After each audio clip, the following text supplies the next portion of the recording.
Welcome to Flat Earth Debate, Uncut and After Show.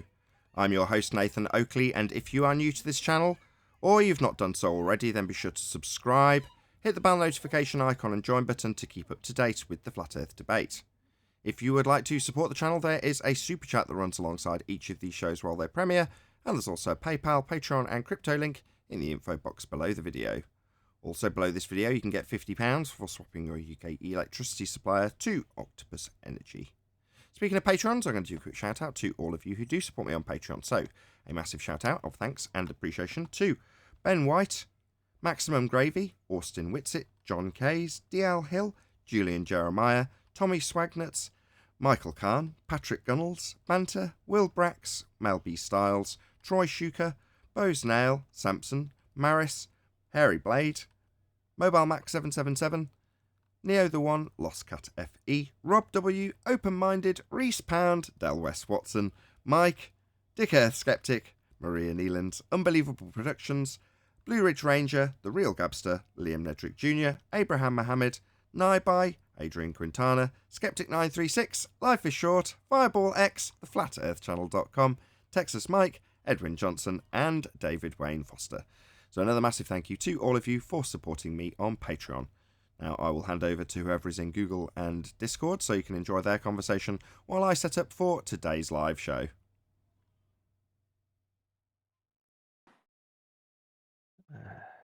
Background noise. Oh, yeah, I was off too, kind of. I got one block to go. Morning. Right. Morning. They played this little game in New York, alternate side of the street parking, so the street sweeper could come and just brush the dirt all over the other side of the street. Doesn't do nothing.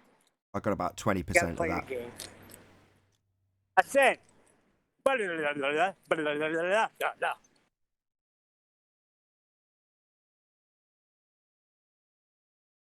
Yeah, the intelligibility level of what you're saying is very low. 20%. You try walking 100 miles an hour and talking, buddy. You're also quite quiet, but there we go. That's just the way it is for you, it seems. I've given the show a bit more dynamics. So rather than squashing it all right down to roughly the same level and having really weird audio artifacts. There you go, got it out.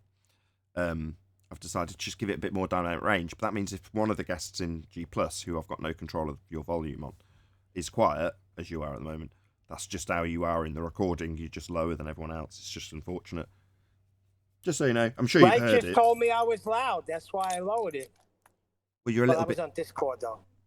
Yeah, on Discord. How was your background noise? Like you came in like with a train sound. What do you expect it to say? Yeah, in Discord I can level you up. Everyone's capable of being leveled up individually, which is much, much better, because I can just then rely on OBS's compressors to deal with everything after I've leveled them up. But with you guys, I have to apply all sorts of crap after the fact.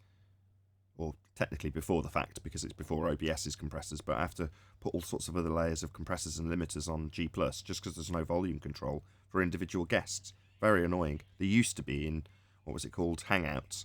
You could adjust the individual guests' levels.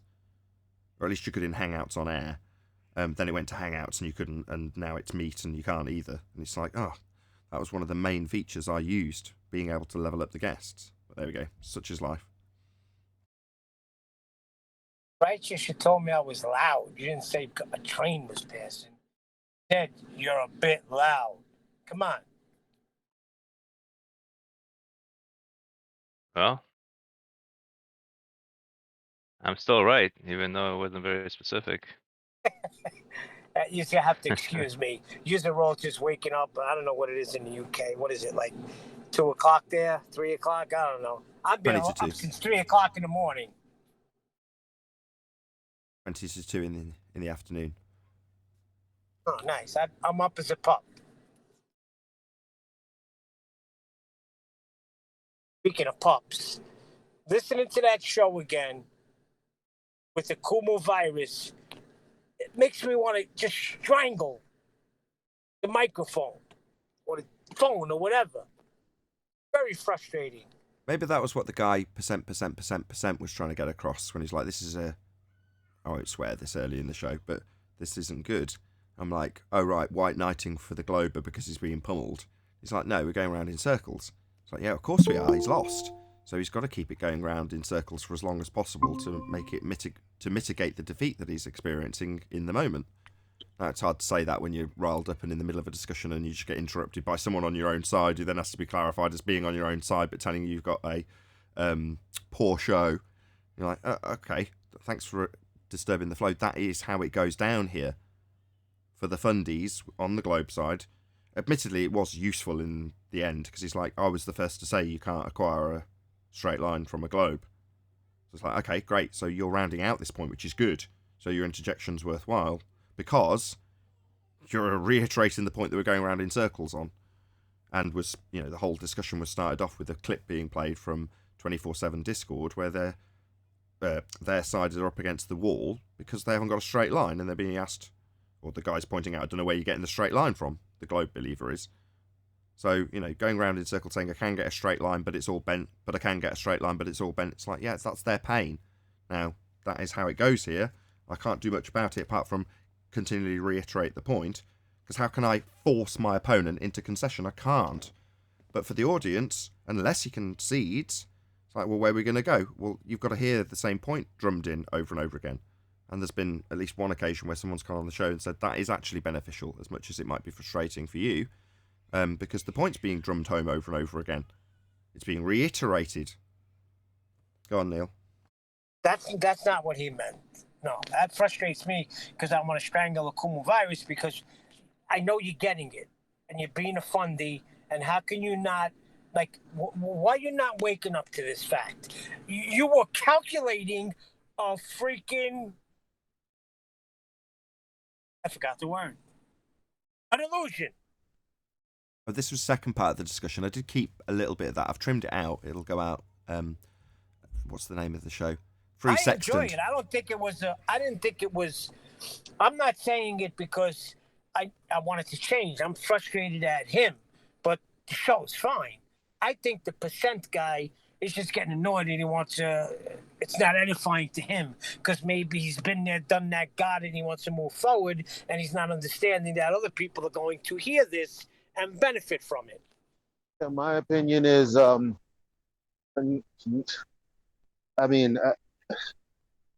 speak of percentage in this way makes no sense to me because of my experience with him. Because he's an idiot? No, but he doesn't care about when somebody is putting forth fallacious logic. So they can beg the question, they can do all these things, and because of that, they'll go around in circles for hours and hours. Oh, and he's complaining about that? So it seems about hypocritical is what I'm saying, okay. From him. Because I, for the same reason he's upset, is the same reason that every time I go in a room where he is and try to take control of the conversation, I'm upset at the same thing. So I don't get why he would even. I don't get. I think he was in line. There. I think we're all in line with each other's frustrations in this regard, and just the timing wasn't necessarily that great. And in terms of that timing, his timing was akin to a white knight jumping in to save the fundie who's getting pummeled. So I just mistook his timing for white knighting, and it wasn't. He's just expressing the same frustration that I'm vocally demonstrating to my audience by way of the argument itself. Now, fortunately, as I've already stated, he was useful because he reiterated the winning point. So at least someone saying, this is going around in circles, therefore a poor show. And I go, well, I'll reiterate the point to you then, obviously, because you're a white knight. And he goes, no, I understand there are no straight lines on a sphere. So he rounds out the point, which meant, to speak to Neil's point earlier, that we could segue quite beautifully into Coriolis effect with a quick conclusion being drawn. So it meant at the end of the video I've trimmed out, which is called Free Sextant, you can see that there's also a strapped-on added Brucey bonus that's contemporaneous with the discussion, where Coriolis effect gets smashed in about 5 or 6 minutes. And again, admittedly, the double speaking does start after I've ended that edit, but the point's made and concluded in terms of having Coriolis effect deflection underneath, a concession that is precisely what's being claimed by the Globe side, a little bit of double speak around the fact that we don't have it, because we don't, and then the conclusion being drawn, we don't have any Coriolis effect underneath the balloon, and then I think it's Virus says, okay, that's as much as a concession as we get. Okay, so we don't get it. It's like, well, that was the point of ending the video, but it was a 2-for-1 as a result of his interjection, and I'll say it one more time, it was beneficial because he summarised the main winning point. No, they don't have straight lines on a globe. Therefore, the argument is void. Correct. It's just timing. If he's listening to this percent after the fact, it's just timing. It's unfortunate. Yeah, but it does get a little frustrating, but it is beneficial because, I mean, they just keep opening up their mouths and QEs, right? Just let them talk. Let them talk. They'll hang themselves 10 times over. But the amazing thing to me is the next day he's in the chat claiming victory. Claiming the same thing, that they all do that. We misrepresent the globe. Well, they all do that. So I'll put out a whole series of Bob the Science Guy videos because it's humiliating. Well, it still doesn't mean there's going to be people out there that are literally going to say that I'm running from him or I'm scared of him or something to that effect. Because they're idiots, because they're delusional.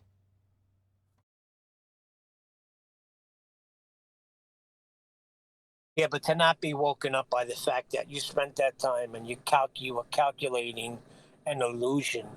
If that's not like, oh shoot, I didn't what edit the that hell bit am out. I doing? I didn't do that bit because when I listen back to it, it's like my frustration looked bad on me because I just launched into berating him, severely berating him, and was potentially going to hold the show open indefinitely to berate him indefinitely. If it wasn't for QE stepping in and going, okay, at this point I'm going to have to remove him, because I was saying, no, you're going to remove yourself or you're going to stay and be berated for your stupidity. And after about 10 minutes of it, QE just said, no, I'm stepping in. He didn't say, but he did. Just say, right, that's the end of your time here. Which would be normally what I do in the right state of mind. It's like, okay, that's the end of your time here. You are just going to chant for 4 straight hours if we allow you to continue to be here. And in that case, I was like, well, I want him to do that so at least people can see it, because it hasn't happened for a while. Because typically I'd say, right, muted, booted, bye-bye, end of your time. Won't tolerate you chanting through every single word from this point forward. But in that case, I was so outraged at the fact that he got it so wrong in terms of describing Coriolis effect and ascribing a Newton value to it. I was that pissed off that I was like, no, you justify being berated for 4 hours over that. So you let him go and let him do that whole thing so you could catch him in the end on that, I'm assuming. No, I had to establish what he was claiming first. So I got a vague idea of what he was going towards, but typically they'll be smart enough to only hint at that rather than overtly state it.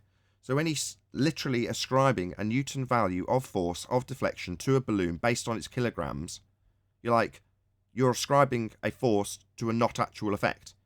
You're thick. At this point you are just stupid. But I had to wait until he actually made that absolutely implicitly clear on at least one occasion, with a couple of vague versions of the same thing with descriptions of asking us, or moreover reversing the burden and telling us that we need to give him the parameters for him to calculate how much force is applied to an illusion. Just absurd. But that, like I say, that was the point that I got so frustrated and angry with him that I was just launched into berating him, justifiably so, admittedly, but I'm like, yeah, it doesn't look great.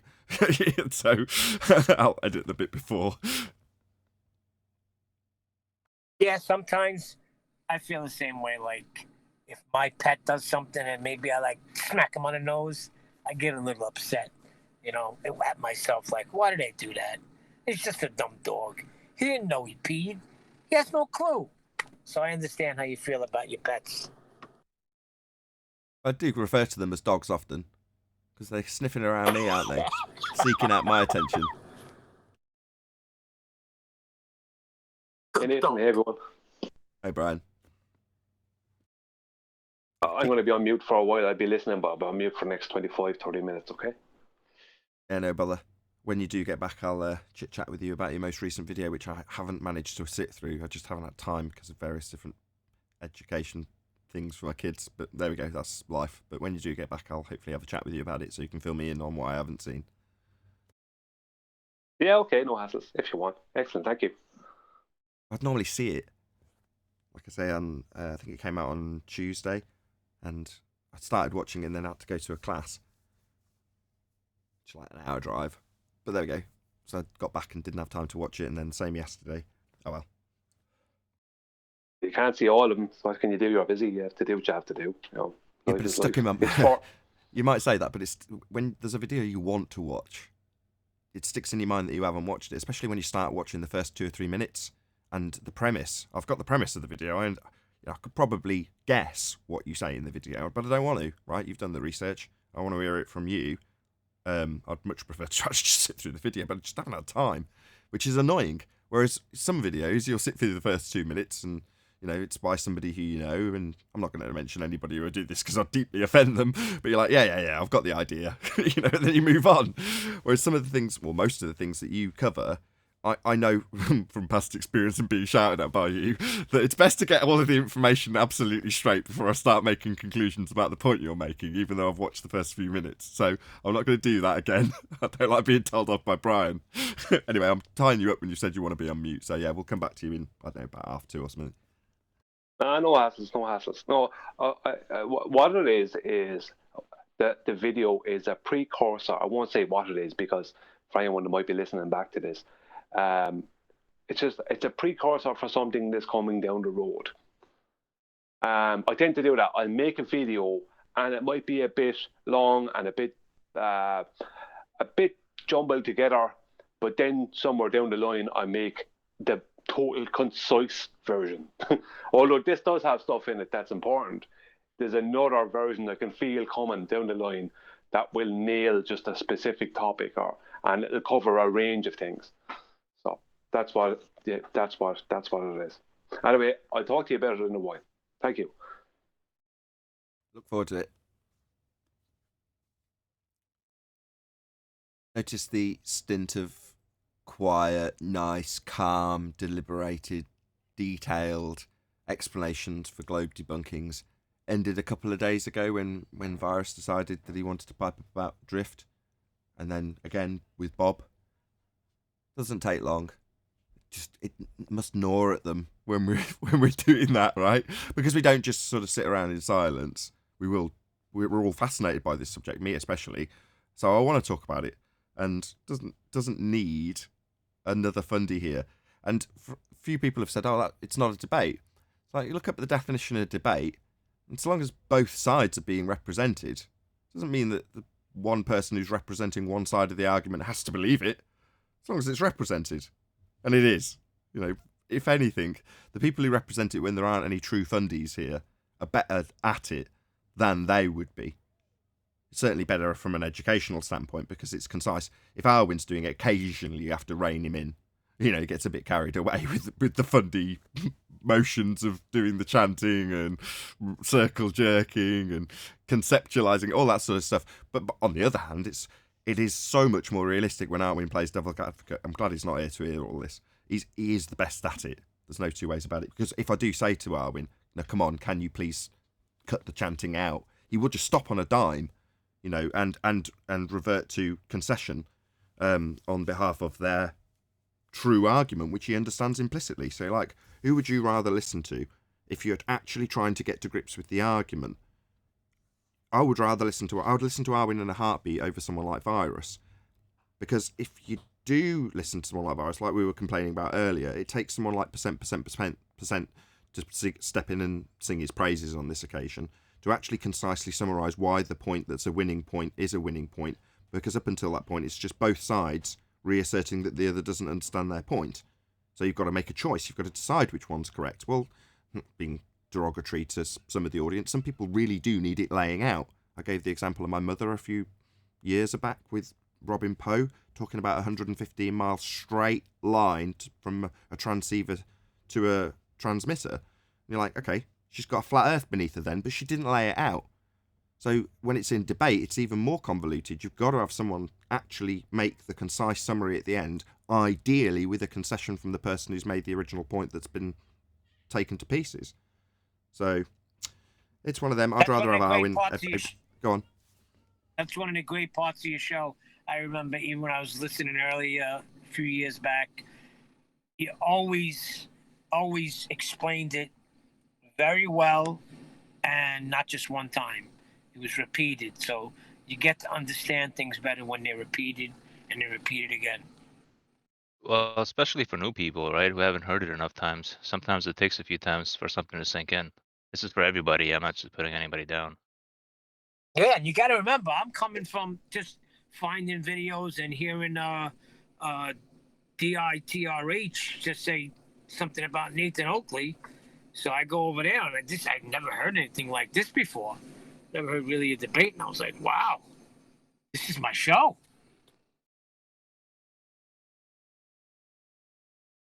Well, it's important for the audience to note that your best friend is your own research. So after you hear something being said here, it can't stop there. If you really want to be a part of the conversation and helpful, you have to research on your own. And you're not researching the flat earth. You're looking into your current belief if you still hold that. Okay, Yeah, well, bear that in mind. happened I on believe other in the shows. Hold on. heliocentric model. Just bear in mind, That right? happened on the first shows I listened to. Well, I took I the was drone almost up. finished with my point. Almost. Go on then, Eli. Sorry. Sorry, buddy.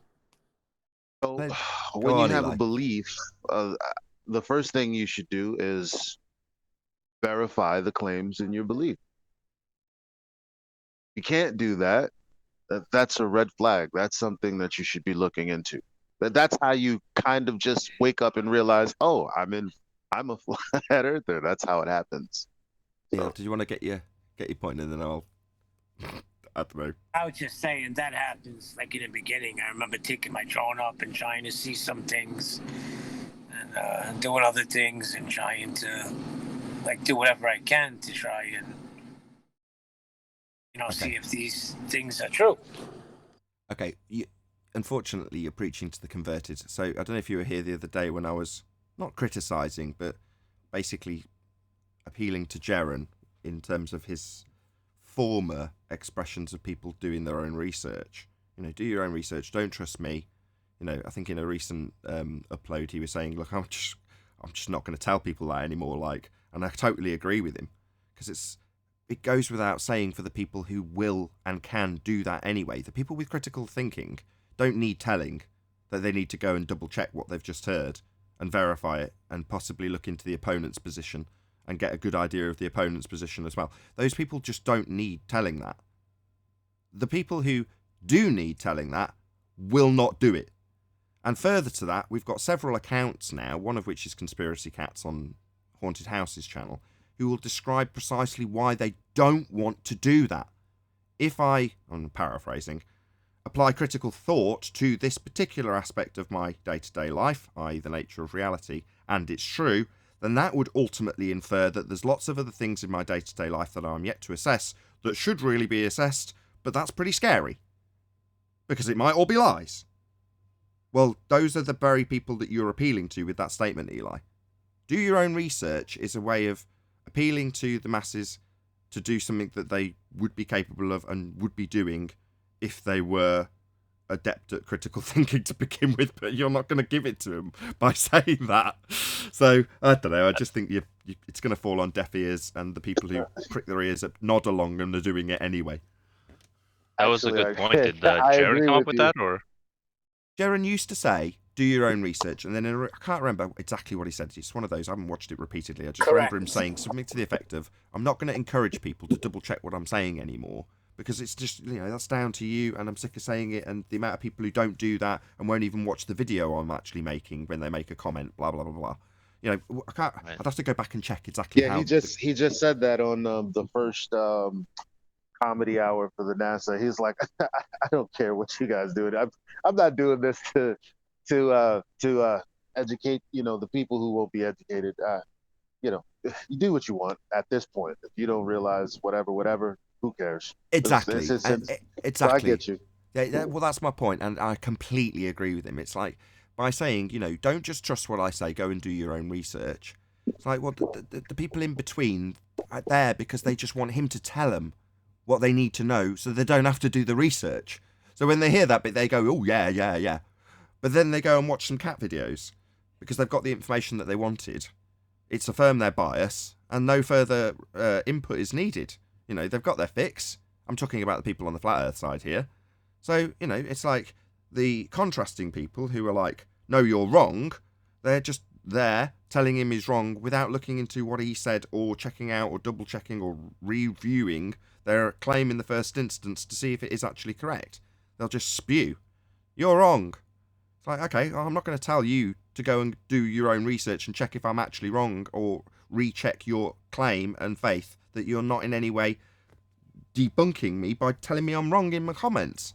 So, you know, I sincerely agree. There's going to be... It's just fruitless to assume that you're going to change the world in that respect.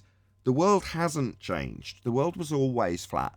Now, the fact that we perceptually had this notion drummed into us from pretty much birth, that it's a sphere beneath our feet and all these crazy notions, the assessment of that is capable and will be done by some. For the rest of them, they don't want to. They're lazy.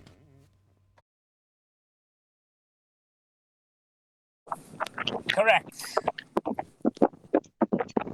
Causing a bit of audio chaos there, Eli. Oh, shoot. Well, I agree. Let me go on mute.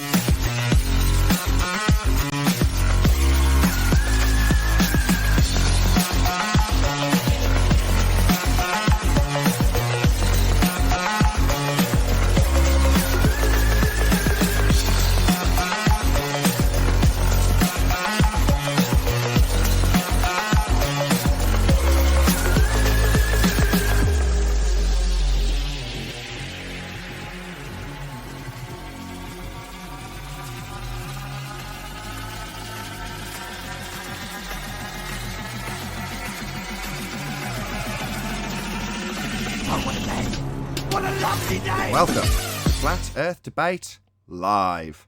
I'm your host Nathan Oakley, and if you are new to this channel, or you've not done so already, then be sure to subscribe, hit the bell notification icon and join button if you'd like to become a Nathan Oakley 1980 channel member and keep up to date with the Flat Earth Debate.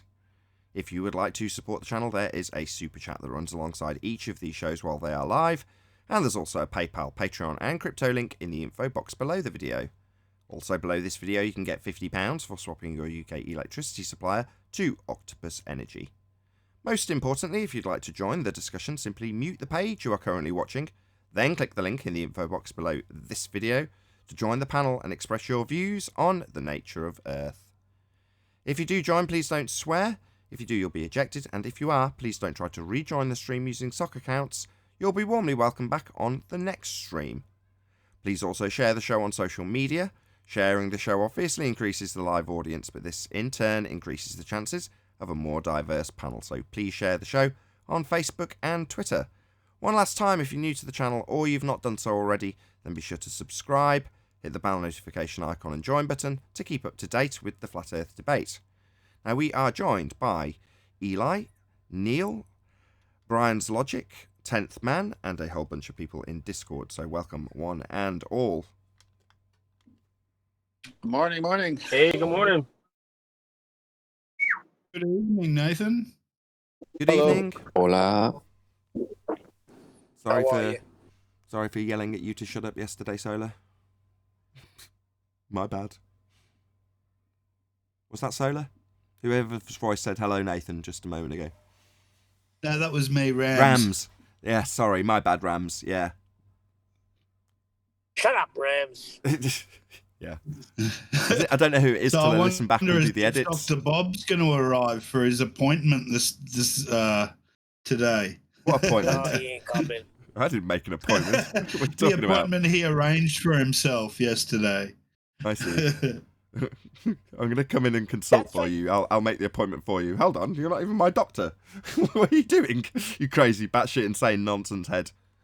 It's like going to a doctor and saying, hey, can you give me an appointment? when you're at the doctor's office. Real smart. Anywho, any evidence of a physical geometric sphere-edge horizon, formerly known as the curve of the Earth? But when do you want to go over this? Tomorrow, 9 o'clock?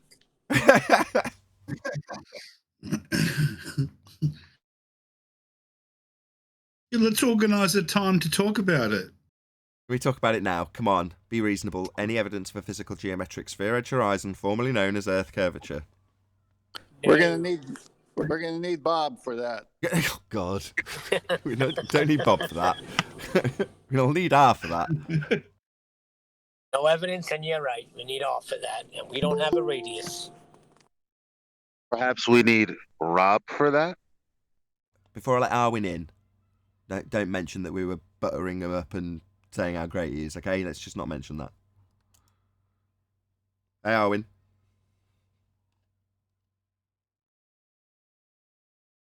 Hello? Check. No sound. No sound. Hello? Hello? Good to have you. Can you hear me? I can. All right. Didn't catch your show sound today. issue? Busy editing, sorry. Do you have a good show? All right. Yeah, it was pretty intense. Again, that was good. Give Arwin props. If you're listening to this, having listened to the pre-show, this will make a bit more sense. But if you do happen to go over to Arwin's show, subscribe today to ARWIJN, that's Arwin channel, for the Flat Earth Early Bird, you get a very different side of Arwin. So we were actually singing your praises, although I just literally told people not to bring this up. But yeah, on Arwin's show, he's very different in terms of the information delivery. It's very much him delivering his actual rhetoric and what he actually believes in, as opposed to playing devil's advocate, which he finds himself doing here quite frequently. So it's a very different tone to... I'm not saying Arwin's got a split personality or anything. He's just good at playing devil's advocate, is all I'm saying. But should you experience his show, it's very different. Go ahead, Arwin. Oh, that's fine. You can say I have split personality. I don't think you have it's split just personality. That I'm not entirely sure if the other one agrees. You're just getting into character for this show now, so Baldwin's being summoned, clearly. If you haven't subscribed, do it now! Do it now! Bad. Come on! Right, any evidence of axial rotation of the Earth-based variety? No. Maybe from the chopper? Of the Earth. No, the chopper is not going to drift. No, it's not going to drift. I thought it was talking of the rotary variety rather than Earth-based variety.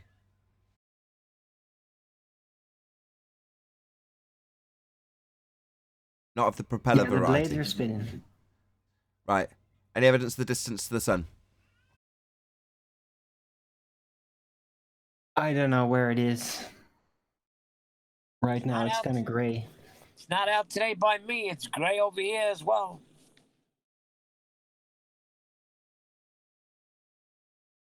Any evidence perfect fishing weather. Go on, Rams. Without being able to get to it and actually find out what it actually even is, I can't even imagine we could work out how far away it is or how big it is. What about the moon? I'm surprised.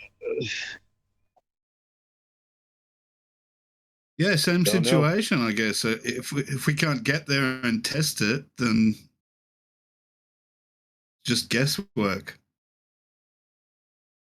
My youngest daughter, when we went to a swimming lesson yesterday, pointed at the moon and said, was it at the swimming lesson? No, it was in the evening. Either way, she pointed at it and went, what's that? And I was like, it's the moon. You know what the moon is. She's like, moon. I was like, yeah, moon. And then she said, very far away. I'm like, is it? I was like, I don't know. Could be. It's about 2 AU away. 2 distances to a rainbow. So the sun's 3 distances to a rainbow and the moon's 2 distances to a rainbow. But they appear the same size. That's right. They were talking about how the first bet on a football game was made in space from the astronauts on the ISS. Any evidence you can have gas pressure without the necessary antecedent of a container to press upon?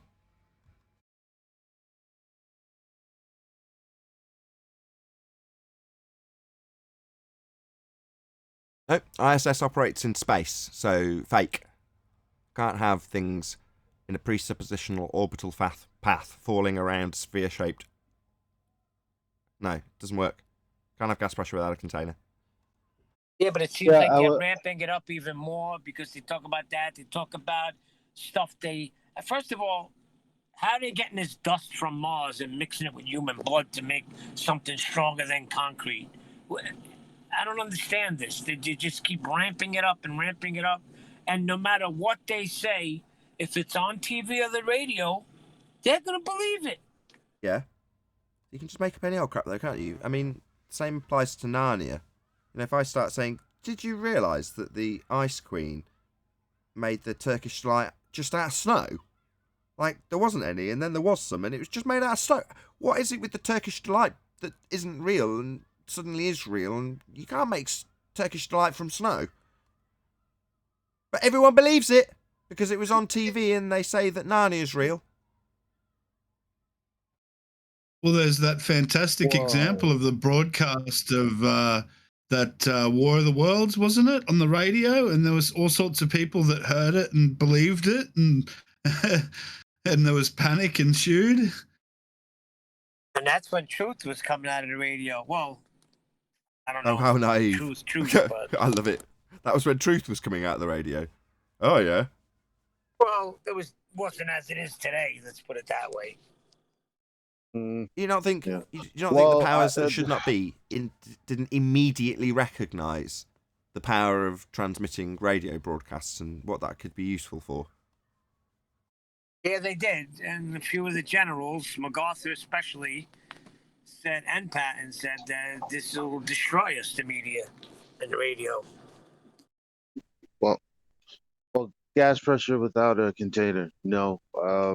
In fact, if you look up the matter in the liquid and gaseous state, both of them require a volume. They require a container. Last time I checked, the outside surface of something doesn't constitute as a container. So they say, well, it's the force of gravity. That's not considered a container in any shape or form. No pun intended. Nope. Either. Just back to the moon landing thing. I remember one of the lines from Math Powerland being, I can't remember the percentage he made up or gave from the made-up study that they got this statistic from, but I'm just going to make one up myself. So we'll say 70%. He said something along the lines of 70% of Americans believe the moon landing occurred because they heard it on the radio.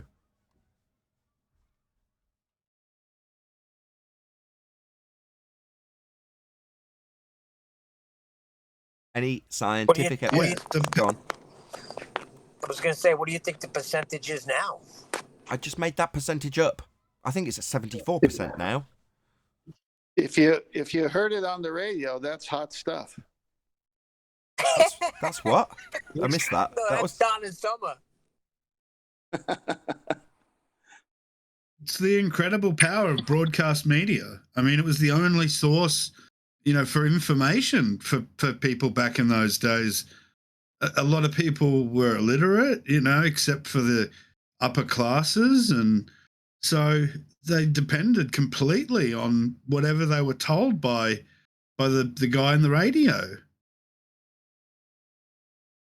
And why would he lie? With his very well-spoken voice. We're told people were illiterate. For me, that kind of means, people were dumb or something. But it really just means, I guess people weren't, their reading comprehension skills were low or non-existent. But even then, I'm not sure that they wouldn't be able to reason logically. There's probably always been, like Nathan said, a segment of the population that could critically think, and then there's everyone else who just whatever.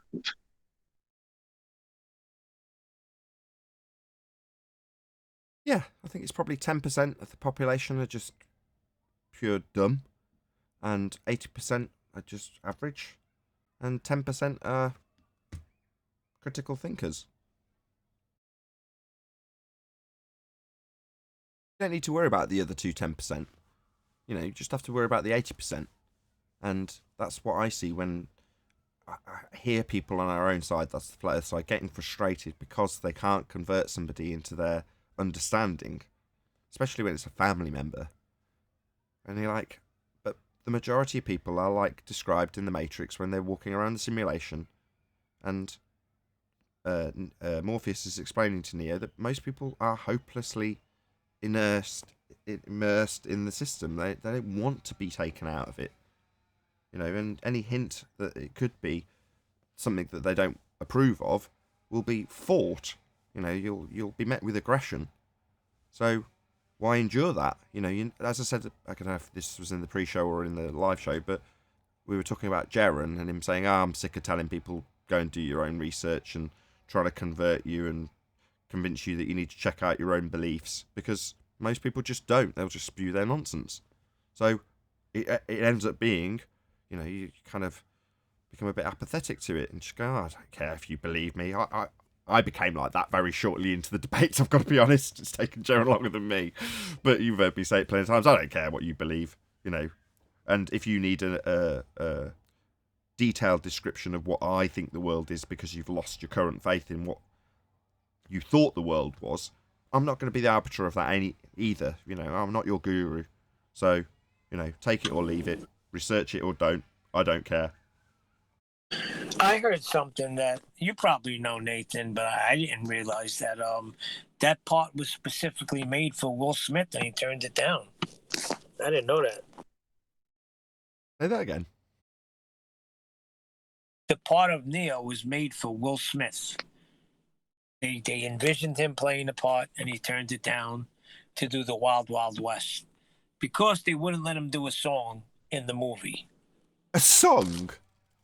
Yeah, he wanted to do a rap song in the movie, and they were like, that's not the angle we're coming at. The iconic song at the end of Matrix is Rage Against the Machine. Truly epic song. Could you imagine if that was Will Smith rapping at the end of the Matrix? Instead of we got Wild West or whatever. It just wouldn't work.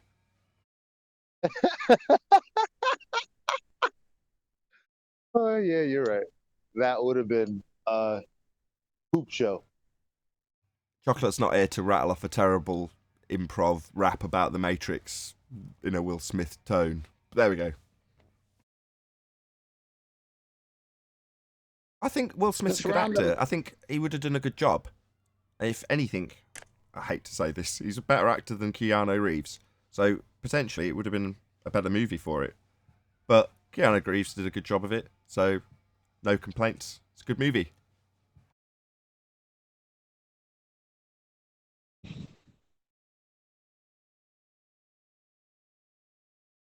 But then again, if you add a bit of humour from Will Smith into the Matrix, it's so dark, right?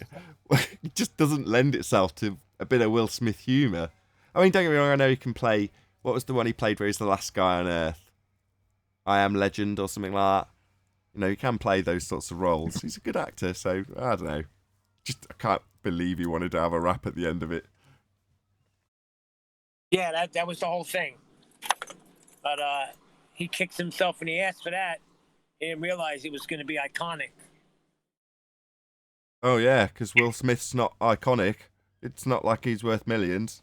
I'm sure he's kicking himself now he's penniless. Yeah, whatever. I don't think they work like that. I don't think people in the acting profession think, oh no, I wish I had done The Matrix instead of Wild Wild West. They just go, right, what's my next project? I'll have 5 million for it. Yeah, but he thought the Wild Wild West was going to be movie after movie. That was the whole irony of it. Yeah. Okay, I appreciate that Wild Wild West is garbage. And I'm sure when he was making it, he was hoping it would be wonderful. And by comparison, Matrix is one of the best movies ever. And Kaz Palminteri turned down Tony Soprano. Any scientific evidence of gravity?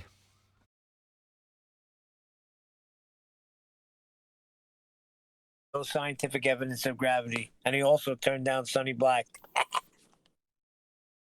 Well, what is it? What's the definition of gravity? Which one? A container. Exactly my point. Pick one. Okay, well, we've got the out-of-date 106 years, nearly 107-year out-of-date mass attracting mass. If mass, then mass attracts mass is the hypothesis. Or you've got the bending of a conceptual medium known as space-time by way of a causal relationship with the uneven distribution of maths. Maths? My bad. Mass. Yeah, it's all nonsense. But it is all maths. Are you trying to tell me that gravity isn't synonymous with container? What? When I hear gravity, I don't instinctually think about something that will contain something else, no. Oh. I think of bending geodesics in space-time in terms of the current rhetoric. I think of pseudo length, breadth, depth, and time. Conceptual mediums in mathematics. That's what I think of. I don't go to containment. I mean, whatever would make you infer that? Colloquially, it's thought of as anything sort of falling, right?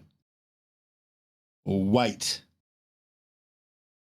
It's what keeps you on Earth. That's what I was told. The only reason I'm not floating away is because the force of gravity keeps me on the Earth.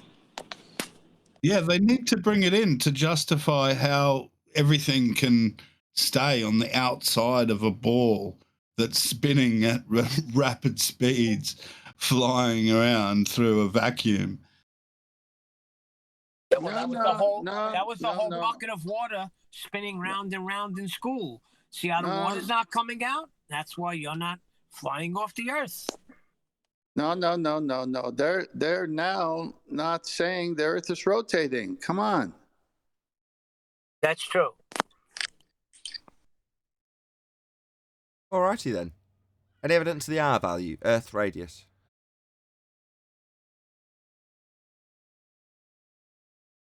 Black Swan. You're gonna need R for that. Don't you have to presume a sphere to do that as well?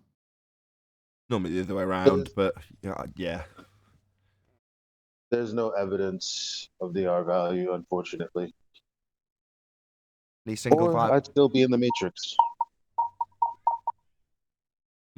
Any single viable hypothesis from any of the fields of astronomy, cosmology, or astrophysics? Not yet. They're incapable of creating a valid hypothesis or testing one.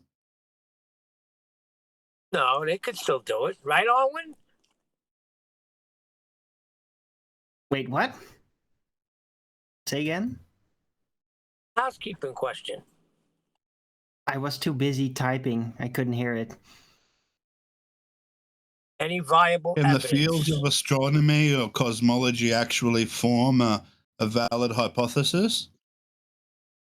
They've got plenty of phenomena to Well, study. not so far, but they should be able to, right? There are lights up there. Now, how they work, yeah, well, that's gonna require a whole lot of inquiry and testing. And then who knows, they might be able to eventually figure out some kind of hypothesis. But I bet you that if they do, it's not really going to have any kind of serious relationship with the current cosmology as it is believed currently. I'm going to read out James Richards' super chat. So he says, for Dr. Bob and Globies, quote, "It's not what goes in the mouth that defileth a man. It's what comes out of the mouth that defileth a man." End quote. The earth and water curving is nonsense and defies reality. Thank you very much indeed for the super chat, James Richard. Any evidence of a self-perpetuating molten iron core at the center of a presupposed spherical Earth? There has to be, because that's how they use the sextant. But they start from the center of the Earth, right? That's how they get their 90. Well, they're trying to create a reason for the magnetic field, aren't they? Isn't that why they're trying to describe a molten iron core moving around? Would be if it wasn't beyond the Curie point of that induction of magnetism. Go on, whoever that was. Was that Adam 10th? Go ahead. Yeah, I was going to say it's really not the core of their argument, is it? Boom, boom. Go ahead, Adam.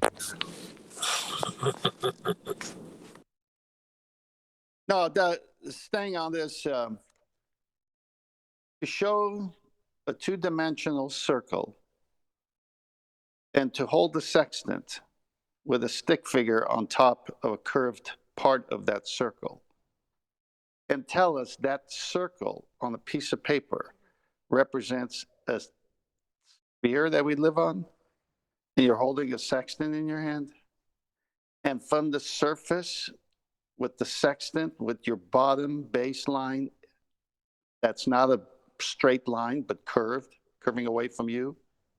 And on that two-dimensional circle, it's curving away from you left to right. But if you were on the sphere, which is what it's supposed to, represent, it's curving east, west, north, and south. In all directions, it's curving away. But they can't do that on a piece of paper. So they take a circle and say, you see, if you take that starlight and it hits the Earth's surface, the GP of the star, and you continue that to the center, and then where you are, draw a line through your head, through the Earth, your GP, to the center, there you have a vertex. This is how the sextant works. This is how the angle works.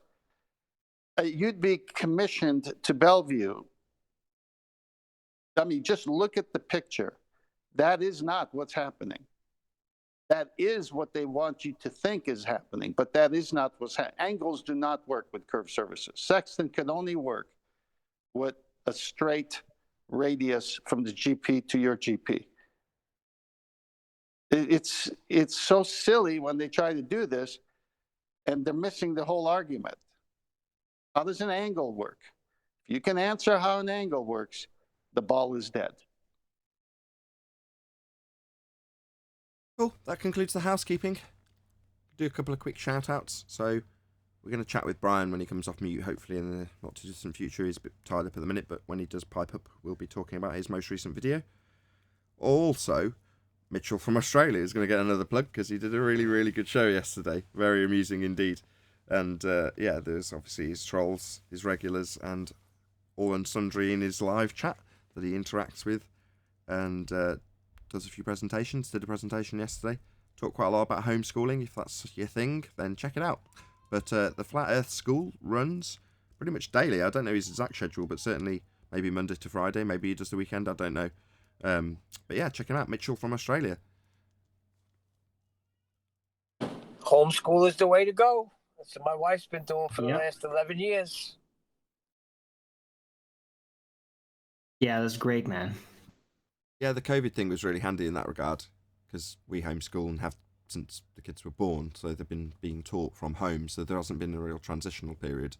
But they also do go to school because there's various different lessons that they have that are in schools. Obviously, they're paid lessons, private lessons. It's just interesting. I bring it up because yesterday 10th said, why did I spend all that money on private education and homeschooling? And time is money. Your effort in terms of your education of your children is how much you want to invest personally into it.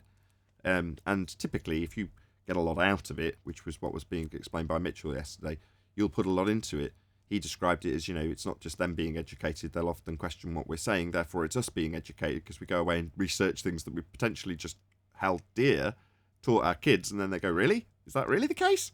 You go, let's just go and double check. So that kind of level of enthusiasm is, again, something that you can't instill in people. Some people don't want that and haven't got it. I'm not saying people don't love their kids because they send them off to school far from it, but by the same token, that there's a sort of interaction that you want to have I couldn't deal with sending my kid off to school because I want to interact with the eldest at the moment, who's of that age.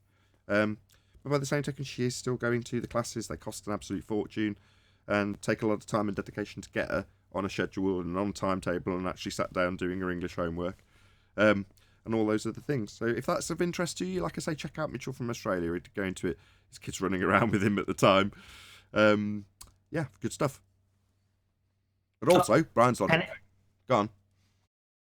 So if Brian's here, then I'll just hand it to him. But I want to give another shout out to Made by Jim Bob, also another channel out there who does regular streams, and he is very much into flat Earth debate mechanics, knows a lot of arguments, and is quite funny. And he gets some trolls going. So like Sean Hawkins is now all over him. And in a way, I'm actually kind of thankful because that means that Sean Hawkins at least is going to leave me alone with his whining. But Made by Jim Bob is pretty cool.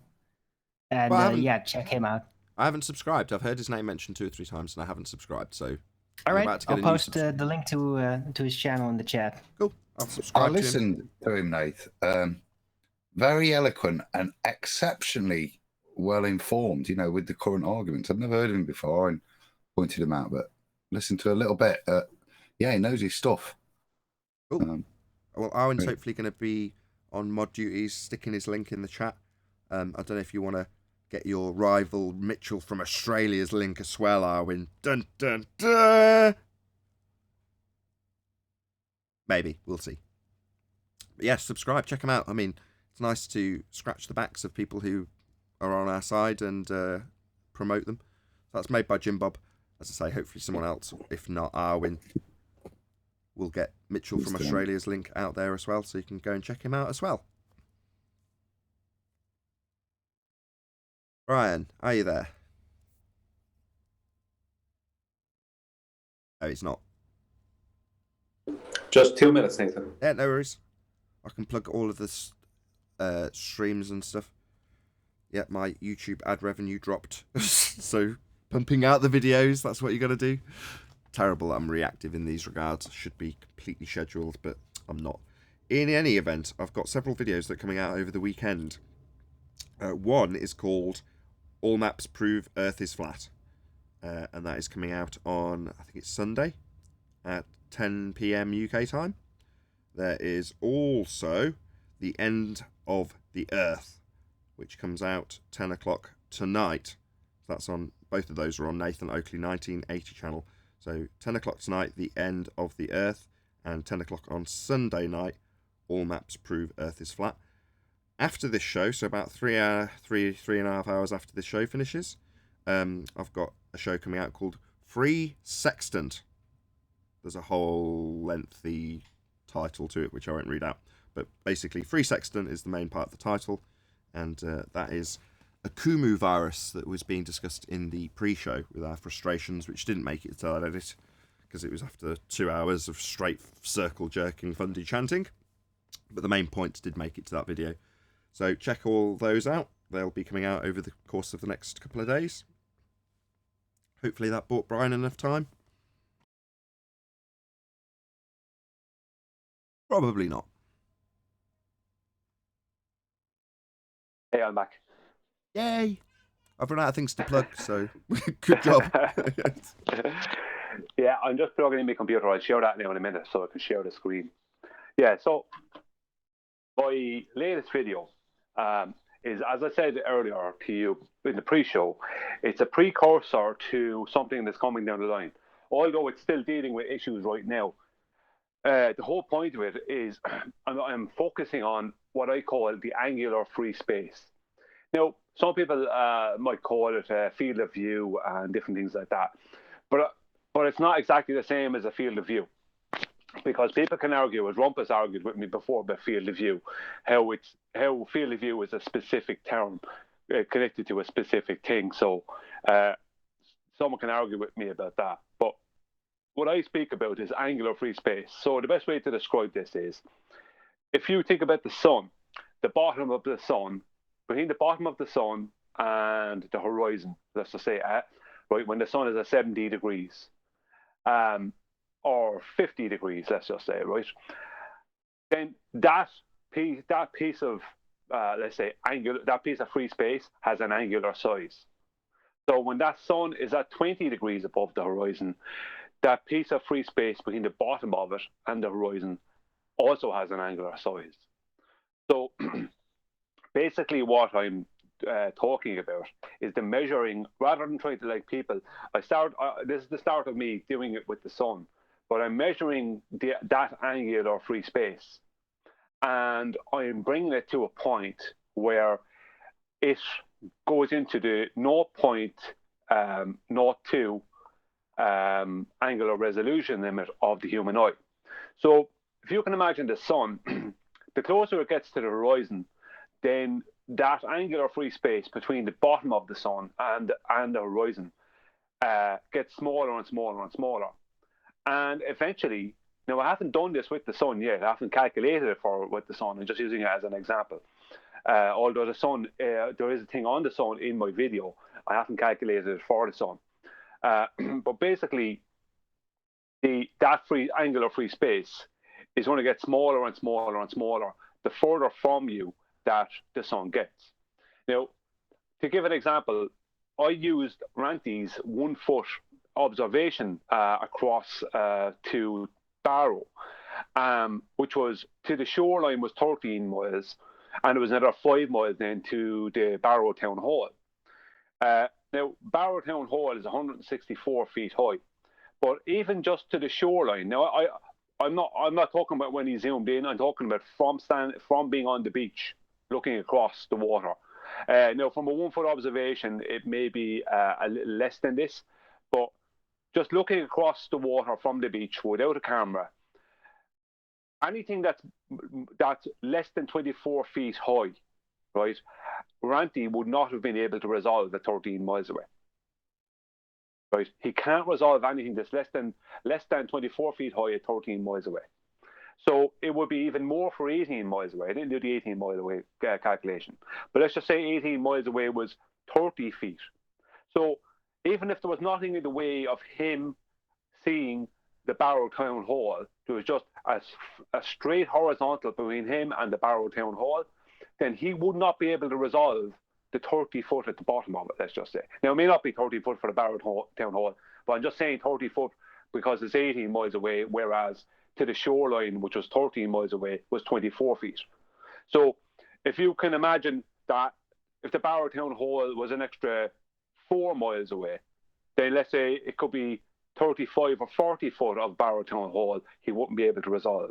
So what becomes your horizon, and actually literally the horizon is basically your diffraction limit, is your angular ability is what creates that, right?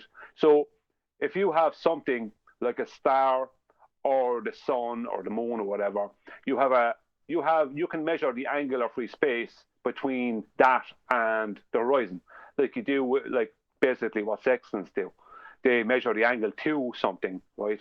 But the angular free space might be slightly less than that because it's from the bottom of it, let's say with the sun, to the horizon underneath. So it might be a couple of degrees less. But the whole point is that angular free space is shrinking all the time the further from you that celestial object gets. So eventually that angular free space just ends up being your diffraction limit, because it goes into at enough of a distance, it goes past the 0.02 average angular resolution limit of the human eye. So eventually, what happens is that becomes your diffraction limit and your horizon. So when people think that they're seeing something setting like the sun, they're not seeing the sun setting. The sun is the angular free space between the horizon and the bottom of the sun has that free space has hit a point where you can't resolve it anymore. And the further the sun goes away from you, then from the bottom up, more of the sun, of your view to the sun is taken away, because you can't resolve that part at the bottom. But with the sun now, it's a little bit different because the sun has what's known as the sun mirage, and it's a refractive thing, because as we know, anywhere below 15 to 20 degrees will cause things like stars and stuff in the sky to appear higher than they actually are. But basically, my whole the whole shtick of it is the angular free space, because the shrinking of that and the angular resolution limit at a distance for something. So what I did, I'm going to show now, and it just give me a minute or two. What I did is I did some calculations, right? You know the way I show what's the name of it now? The demonstration I show where something with optical drop on a table, where I move something away from the camera and it appears to go lower than the center of the lens. Do you know the demonstration I'm talking about? I'll show you in a minute. Something away on a table. We've had it up a few times. Yeah. So I'm just going to join Meet there. It's going to mute. I'll join on my computer, and I will show you what I mean. Okay. I'm just going to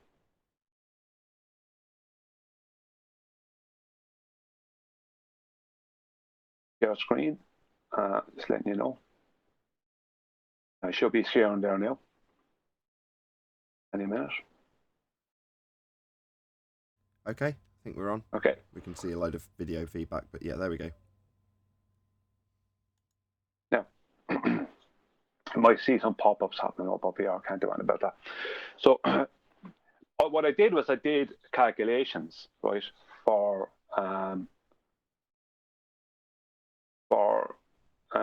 sorry, right. So I did calculations for different. I showed this. I showed this and me moving it away, and how this area here. I'm just going to pause it. I show how this area here with the black line is actually higher. If I bring it in close, is higher than this white line. But this area here, this angular size here of this area from the black line down to the surface. How as I move it away, that gradually gets closer and closer, smaller and smaller, so appearing that it's shrinking down into the table basically. And I show them with calculations that that's 9 millimeters. My camera height is 9 millimeters. So I'm kind of treating that black line to the bottom to the table as like 9 millimeters, or 0.354 inches, right, of angular free space, right. So I can't, if I had a table that was 1012 inches in distance, then I wouldn't be able to resolve that anymore. So that would look like that is gone. So it would look like this. It would look to like keep going forward and back. It would look like this here, this black line to the table. It would look like that the table is at the black line, because I wouldn't be able to resolve that amount of it. Even actually be below that a little bit, because that's a bit higher than the white line in reality. But we'll pretend for the moment that they're the same height. That piece of angular free space here would end up just looking like it's part of the table, if the table was 1012 inches in length, right? But the thing about it is right, I had earlier on I showed how 6 feet of angular free space will disappear or reaches the 0.02 angular resolution limit at 17,189 feet, right? So if you're standing with a 6 foot observer height out over the water, then at 3.255 miles away, right, then that the amount from your eye line to the water, that amount of angular free space won't be resolvable past 3.255 miles away. And I show how the average sailboat of about 15 feet in length sits on average about 4 foot over the waterline. So you won't see all of that 4 foot. You won't really see, I don't think you'll see any of the 4 foot. You won't be able to resolve it. So there'll be a 4 foot off the water, 15 foot sailboat that you won't be able to see. You will be only able to see the sail that's above that. You won't be able to resolve that 4 foot that's coming out of the water. You won't be able to do that. Your average eyes won't be able to do that. So I'll just show down here where 6 foot divides into 3.255 miles, 2,865 times. and 0.354 inches divides into 1,012 inches 2,859 times. So they're very similar. So they're very similar calculations. They're very close to each other. But what this actually proves, someone is feeding back there. I don't know who it is. Someone's in. What this actually proves is that the closer that your eye line is to the surface, because if you look at here, like this is a 6 foot eye line, right? And it takes 3.255 miles for that same amount from your eye line down to the surface of the water. It takes 3.255 miles for that amount of angular free space to be not resolvable, right? But from just 0.354 inches, which is 9 millimeters, 8 or 9 millimeters, right? That divides into 1,012 inches, almost the same amount of times. But the point is that the closer this proves that the closer your eyes are to the surface, the sooner your 0.02 resolution limit will occur. So we're standing looking over the water, and we're told for decades that we're seeing boats disappear over the horizon 3 miles and 4 miles away, when we're not, because of our very low, because we're only, our average eyes of somebody, if you're talking about the average normal men and women, it's probably about 5'4", right, is the eye line. Right, 5 foot to 5'4" is probably the average. Women are obviously going to have a lower eye line. Men will have a higher eye line, but not every man will have a 6 foot eye line. I'm 5'11" or almost 6 foot, but my eye line is not 6 foot. So if you treat it that way, it's like that's a very small height. But even though it's only 6 foot, I still can see for 3.255 miles before that amount of angular free space is not resolvable. But when my eyes are only 0.354 inches off of the surface, then at only 1,012 inches, that little 0.354 inches won't be resolvable past 1,012 inches. So it's like their claims for decades about us seeing boats going over the horizon. Now, there's inferior mirages and there's all kinds of other things that we know that we've argued about for 6 years that go on too. But the point is that you won't see that 4 foot off the water sailboat 3.255 miles away, because you can't resolve that 4 foot. You will still see the sail, but you won't see the 4 foot. That's the point. Anyone anything to say about it? I'm backing it up with some of Ranty's photos that I've dug out while you were doing your presentation as you were talking about him. So at the start I had your, it coincidentally was the clock that we talked about yesterday with Akuma virus. So that's part, it did make it into the edit. So when he's saying we get a straight line to it, you're talking about the town hall and the clock. Now obviously this isn't cropped and zoomed in nicely, but oh, damn it, there's an arrow pointing right over where I've got the clock in the image, but there we go. Let's just see if I can transition it to make it a little bit prettier. So about here-ish when I move my mouse away and it stops bringing up those stupid flashy arrows. But also just some of Ranty's images with boats getting compressed towards the horizon. Just to back up what you were saying while you were saying it. But yeah, has anybody else got any comment on this?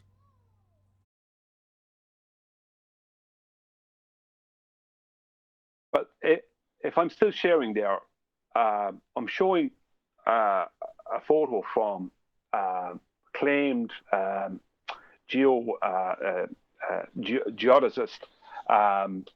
Jesse Kozlowski from 2016. And I went through this with him in 2016. And he also had a run-in with QE in 2016, strangely enough, over the same topic. And I spent 4 days arguing with the guy, trying to get him to tell me whether he included angular size change in his deliberations for his view here across the lake, where he was saying is the center of his theodolite, his center lens, was higher than the marker at the back, at the other side of this small lake, whereas he's saying they should be exactly in line if it was a flat earth. And I explained to him, you're going to have angular size change. Did you take that into account? 4 days of arguing before he admitted after 4 days that he never took angular size change into account. That's how dishonest that guy is. It took 4 days. If I wasn't so persistent, if I was a less persistent person, I wouldn't have got it out of him.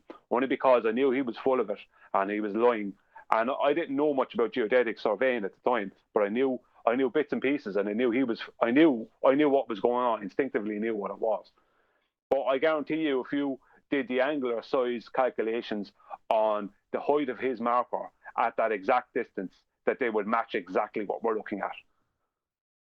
You know, so like they are basically, as you said, Nathan, over the years, they hijacked perspective, and they did. They've hijacked perspective and called it Earth curve. They've hijacked the angular resolution limit and the angular size of things and called it Earth curve. And Google Earth are still doing it, as they're trying to give the impression that things look like they've gone over the curve of a globe Earth, when all they've done is extended the angular size of something. They've made it smaller than a real life angular size would be in the distance. That's all they're doing. So they're literally extending the amount of angular change something has in the distance, just to make it look like it's gone over a curve. Because if they do actually make something look like it's gone over a curve, it won't look like reality, because we don't see that happening. Shout out to Godzilla37. He says, shout out to Bobby and Virus. Without those empty cans rattling around the chat would be harmonious. Nah, shout out Refracted. Never mind. Thank you for the super chat. Really appreciate the support, Godzilla37. Okay, thank you for going through it, Brian. Was there other bits that you wanted to go through? Here we go. Yep. Got you. You want to go through this? It's Barrow, right? You're on mute, by the way, Brian. Oh, sorry, I thought I was on mute, Nathan.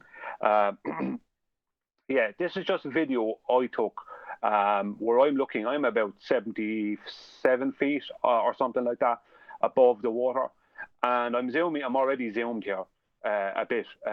This is land a couple of miles away from me. There's water between me and that land, and then there's water beyond that land and an island across the way. Now, my oil line is over here somewhere. It's below the height of this island here. It's somewhere down here, about a third of the way down or something like that. So I'm just show with this. Now, it's not perfect because my tripod wasn't brilliant, and it was a bit windy up where it was, top of a cliff, but it still gives it still shows what I wanted to show. So as I zoom away, right, that whole area there, so that little area there, I actually, what I'll do is, one second, I'll do something here now. I'm just going to unshare my screen a moment, and I'll share it again. 1 second now. Here we go. I just need to stop presenting for a second, and then I'll get the video, and I'll show you what I'm talking about. So I don't want to have my screen shared when I'm going into my own computer. And where are we?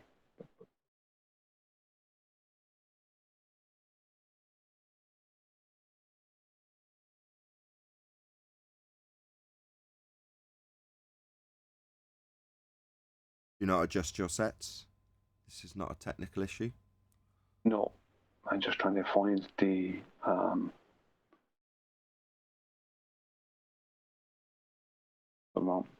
sorry, I'm going to have to go back to the video because it's not. I can't find what I'm looking for right now. So I'll go back to the video a second. I'll have to use the video. It's just going to take too long for me to find that. But I can show you on the video. So I'll go back again to here, right? And I'll show you what's going on here.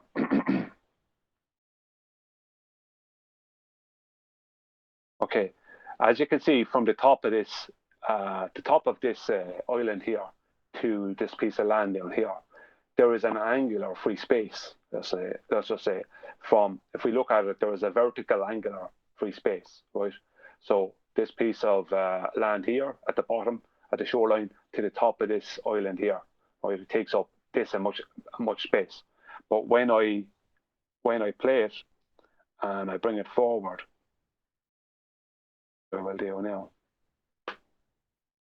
you can see that bit by bit, it gets smaller. That angular free space gets smaller, smaller. And now I look like I'm basically looking over the top of the island, when I'm not really, because my eye height is only about 3/4 way up or halfway up the island. But that little angular free space, as you can see, that's starting to become an horizon. So I didn't want that to happen, sorry. Sorry, that wasn't meant to happen. Yeah, that's starting to become an horizon. So as the further back I go, you can see that there's only a tiny little thing out on the distance, out at the distance. But when I zoom back to it, I do in a minute, yeah. Is if I just add the video, but I can't find it. As you can see, it gets bigger. So it's basically that piece of angular free space gets smaller and gets bigger. There's gets smaller, bigger. Right. Don't have the video, that's what I need. I wasn't prepared for this. Sorry. And as you can see, it gets smaller. But the whole point I'm trying to make here, and I would make if I had the video, would be that this little area here, this angular free space here between that piece of land here on the top of the island, and the island is 18 or 19 miles away.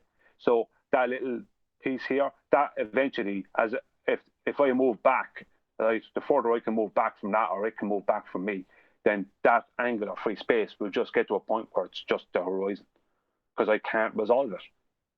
But that's the whole point. It's like we're being told for a long, long time that things are going over the horizon. They're not going over the horizon. The angular resolution of your eye stops you being able to see, let's just say, the distance between the bottom of the sun and the water or horizon underneath. That piece of angular space, that eventually just shrinks into nothing. So nothing is going over not that we think it is. We know it's not, because the horizon is not a geometric location. But the point is that that's what we were told for a long time, that what was happening, and it's not. It's an angular resolution issue, and that's all it is. So I leave it go at that, because I don't have the video I want to show you. But thanks for leaving me to present anyway. No, it's good. Thank you very much for going through it with me. Or us, I should say. Excellent stuff. Hashtag shit shrinks. Damn chocolate. Yeah, when you mentioned QE earlier, I resisted the temptation to put out his hashtag. Exactly. Stuff gets smaller into the distance. Seems so obvious, but the fact that you had to take 4 days to get Jesse Kozlowski to admit he doesn't incorporate that is because, that is the circle jerk do-si-do that they have to do, because anybody who's paying attention for those 4 days will lose interest after about a day. And then when he finally concedes it, no one's paying attention anymore. They're all bored. Oh, this is a terrible show, if they're reading through the comments.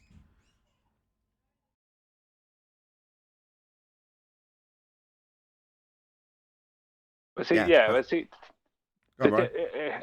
correct that things do shrink, right? It's like hashtag shit shrinks.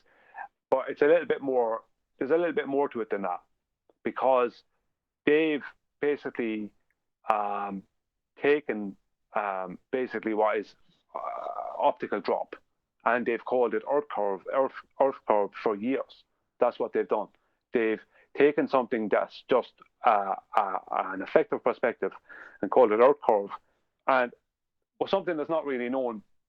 And the first person that I heard about this from, not directly, but I heard about it some years ago, was journalism, when he spoke about Samuel Rowbotham. Now, every time Samuel Rowbotham's name comes up, all you ever hear from people, and unfortunately from our side as well, is that he was a con man, right?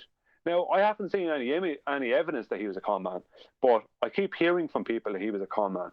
And the ballers especially say straight away, oh, he was a con man, or he was this, or he's that. That's all they ever do. But the thing about it is that what he did, what a lot of people don't realize, is that geodetic surveyor, Wallace, was that the guy's name? There was a geodetic surveyor who him and can't remember, there was another man again, ended up going to jail because he knew this surveyor was a lawyer. he knew this guy was a liar, and he was trying to get the truth out of this guy, and things got violent, and he ended up going to jail because he knew this guy was a liar. But Rowbottom, what this guy did is that Rowbottom, he looked at, it's claimed that Rowbottom looked across a canal, and with his eye line 8 inches above the canal. So he had his telescope 8 inches above the canal, and he could see for 6 miles, whatever, straight down along the canal. And this guy came along, and I would say he was probably a Mason or something. That's speculation, but he was definitely a con man, because he came along and started talking about refraction, right? And of course, he brought 7/6R into it. This guy did, right? And he claimed that what would happen is if he went higher, what would happen is that all the markers, if he went higher and made a parallel with the surface of the canal, just like Kozlowski did in 2016, same exact thing, that the markers in the distance would drop because they're going over the curve of the Earth, and he'd be up high enough, and he'd be out of the refractive zone, right? The zone where it would allow for the most refraction for things to be lifted up. Because he was stating that what Rowbottom was saying was only refraction, right? Now, what a lot of people don't realize is that Rowbottom came back afterwards and annihilated his claim with optical drop. Because with a judge there, Rowbottom said, I'm going to do the exact same thing as he did, right? And he said, and what's going to happen is things are going to drop in the distance. And then I'm going to line up my telescope with the first 2 markers.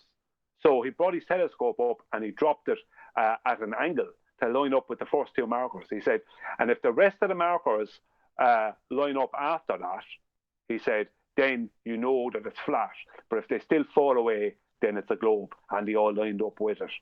And never do you hear about that story. Journalism presented it. I can't remember the full details of it, but he has it in a book. He presented it some years ago. Is that it was very clever out of Rowbottom what he did, but he proved that optical drop was a real thing. He proved it was a real thing, and he disproved this other geodetic surveyor. But if you look at the history books, they have it that this geodetic surveyor disproved Rowbottom, and that is not the case. This geodetic surveyor was a liar, just like Kozlowski that we've dealt with since 2016 is another liar. So all these people, there's a lot of these people out there who are hiding behind their professions, and they lie and get away with it simply because they have a profession. They hide behind their profession to get away with telling. They're just a liar, regardless of what they are. I don't care if they're a surgeon, an airplane pilot, a surveyor, they're a liar, right? If you're a liar, you're a liar. And Jesse Kozlowski has gotten away with being a lawyer, and this other man, I think his name was Wallace, has gotten away with, and in the history books on Wikipedia and everything, he got away with being a lawyer, and it's still touted that this guy debunked Rowbottom. Well, Rowbottom came back and absolutely annihilated the guy's claim with optical drop. Perfect. Just a quick shout out to Retro Bill, who says, Nathan, do I need to make an appointment to make this super chat? When is a convenient time for you? Thank you very much indeed for the super chat, Retro Bill. But with that, I'm going to say, if you are watching this on either Nathan Oakley 1980 or Nathan Oakley premiering streams, then stay tuned, as there will be an after show to follow. Unfortunately, if you are watching this live, this is where we bid you farewell. So, a huge, massive, enormous thank you to all of you who smashed the super chat, liked, commented, shared, subscribed, hit the PayPal link, joined as a Nathan Oakley 1980 channel member, and all that good stuff. Also, of course, a massive thank you to today's live Discord and G+ panels for making the show possible. Stay tuned if you're watching on either premiering stream. I've been Nathan Oakley, and I will see you all in the next video.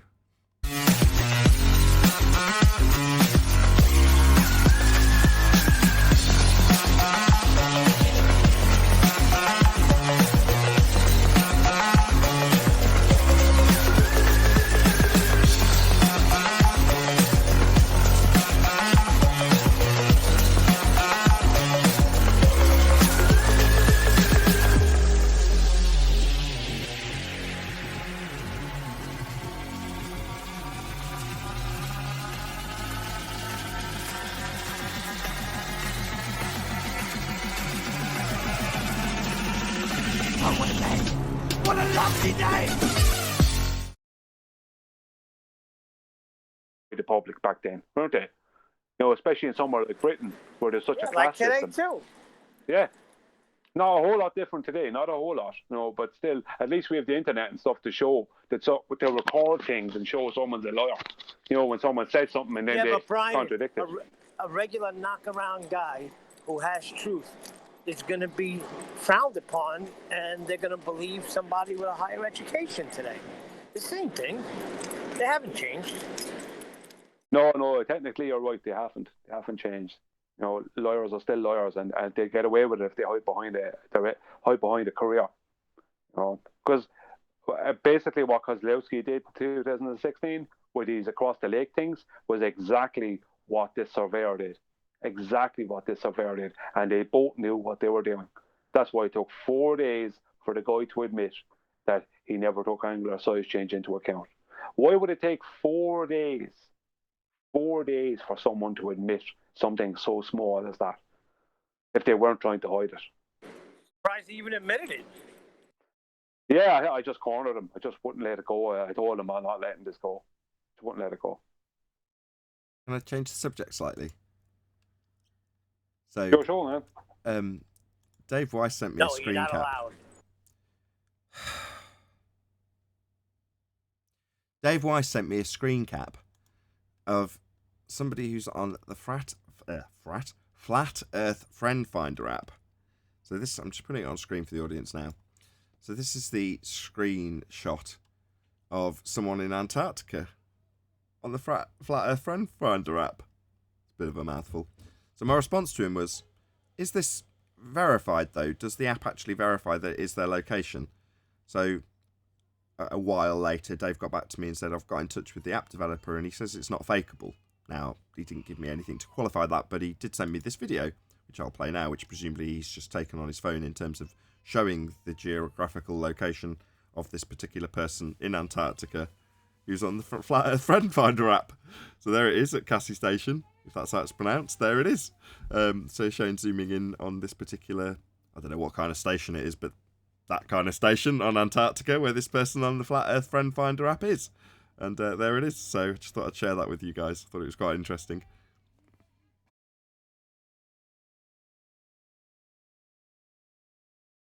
Well, anyone who goes to Antarctica and is anyway of a normal person, and they realise that it's not what they were expecting or what they were told, as far as if you spend 12 months there, you won't see a 24-hour sun. If there was a 24-hour sun in Antarctica, there would be 4K and 8K and 12K, or if there's a 12K now, video of it. You know, we wouldn't have to see fakes and stuff like that. So they go there. There isn't a 24-hour sun in the summer, and you have to admit this is not what if you're a normal person, a normie, you'd have to go, that's not what I was expecting. So, you know, it's like if there isn't a 24-hour sun there, then that's problematic. It's complete destruction of the globe, and that's why it's hidden. That's why they do their best to stop us. You know, they do their best to not allow anyone find out. They don't want you showing on video with a time lapse that there is no 24-hour sun in Antarctica. They don't want that. You know, why? Because it isn't there. That's why. I will say one thing about this dude on the Flat Earth Friend Finder app. If he gets a flat tire or runs out of petrol, yeah, he ain't going to be asking anybody in his local vicinity to help him out now, is he? Or at least he's not going to use the Flat Earth Friend Finder app to seek out some assistance, as we had a nice story about that the other day. He's one of them. Get him!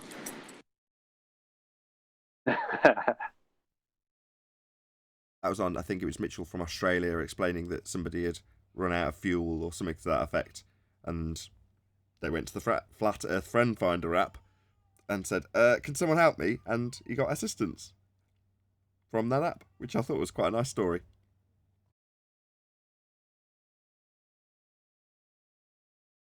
Flat Earth Friend in need gets a bit of petrol siphoned up off another man's car or another woman's car who's also on the Flat Earth Friend Finder app. Cool story. In Antarctica? Not in Antarctica, no. But it's a worthy reason or a justifiable reason to plug Earth's app. So check it out. It's called the Flat Earth, Sun, Moon and Zodiac Clock app.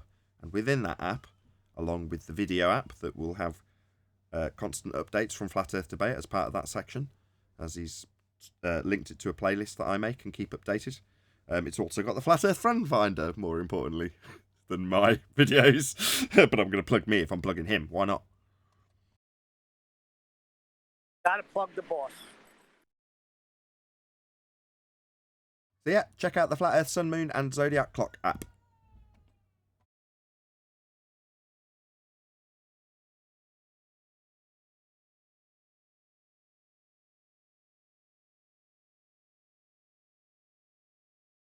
In the interest of healthy competition, there is also a competing app called the Flat Earth People Finder. And the Flat Earth People Finder, I believe, is also free. Completely free.